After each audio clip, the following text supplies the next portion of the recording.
Şirin vanilli ətirləri sevirsinizsə, o zaman Dilis'dən olan bu Black Vanilla ətri sizin üçündür. Bunu mən Black Friday endirimi ilə Olivia'dan aldım. 17 manata. Endirimsiz qiyməti səhv etmirəmsə 25 manat idi. Qalıcılığını hələ ki deyə bilmərəm. Bugün ilk dəfədir yoxlayıram. Amma qoxusu çox gözəldir. Yəqin ki qutusundan başa düşdünüz ki Tom Ford'un müadili sayılır və qoxusu həqiqətən birəbir Tom Ford kimidir.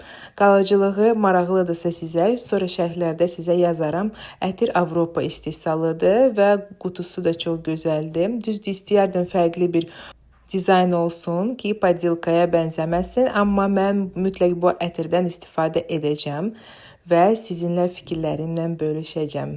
Bəs siz nə düşünürsünüz? Original almaq yaxşıdır 500-700 manata, yoxsa müadil? Tom Ford'un 30 milisi 500 manatadır, 100 milisi isə 750 manatadır. Fikirlər.